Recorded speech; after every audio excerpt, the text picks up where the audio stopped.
আমাদের যে বাজেট আমরা বাজেট পাচ্ছি না, বাজেট যা পাচ্ছি সেটা আমি পে করতে পারছি না।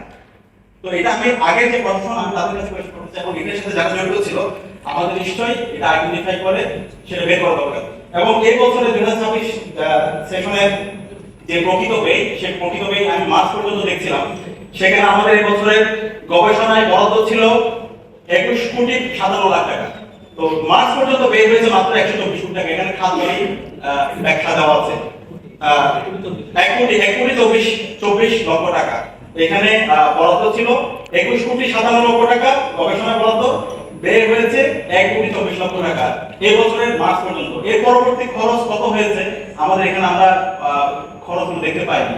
এখানে প্রস্তাবনা দেওয়া হয়েছে কিন্তু প্রস্তাবিত বাজেটে গবেষণায় কতটুকু ব্যয় হয়েছে 25-26 সেশনের অর্থ বছরে সেই ব্যাখ্যাটা দেওয়া হয়নি। তো সব মিলিয়ে আমাদের কাছে প্রথম যে প্রস্তাবনা, যে গবেষণা যে বাজেট আসছে সেটা সুষম বন্টন যেন হয়, সেটা যেন শিক্ষার্থী এবং বিশ্ববিদ্যালয়ের শিক্ষক যারা গবেষণা করতে চায়, যারা বিজ্ঞান প্রযুক্তি শিল্প সাহিত্য সংস্কৃতির মাধ্যমে আমাদের বিশ্ববিদ্যালয়কে একটা অন্য অঞ্চলে যেতে চায় তারা যেন ঠিক ডিস্ট্রিবিউট হয়, যেন আগের মতো করে এটা যেন হচ্ছে না হয়। একই সাথে এখানে পুরো বাজেট আমরা দেখলাম ডাকসু শিক্ষার্থীদের নির্বাচনের প্রতিনিধি, কিন্তু ডাকসু নির্বাচন আগামী নির্বাচন কেন্দ্রিক বাজেটে এখানে কোনো ধরনের সুস্পষ্ট ব্যাখ্যা না হয়নি কত খরচ হবে সেটা আমাদের পরিষ্কার না। তাদের মাধ্যমে আমরা ধরে নিচ্ছি সে আবার নির্বাচন আগে যেভাবে বন্ধ করে দেওয়া হয়েছিল বিভিন্ন ধরনের বাজেট ব্যাখ্যা বিভিন্ন ধরনের এখানে দায়ী দিয়ে সেই ধরনের দিকে আমরা যাচ্ছি না, সেটা আমরা আজকে মাধ্যম সভাপতি স্যারের কাছে জানতে চাই। আমরা আশা করবো এখানে বাজেটের আমাদের নির্বাচনের সামগ্রিক বাজেট এবং ডাকসু আবার পরিচালনা করার জন্য আমরা এখন পর্যন্ত শিক্ষার্থী নির্বাচন প্রতিনিধি হিসাবে শিক্ষার্থীদের কাজ করার জন্য আমাদের যে বাজেট দেওয়া দরকার সেটা এখন পর্যন্ত আমাদেরকে দেওয়া হয়নি।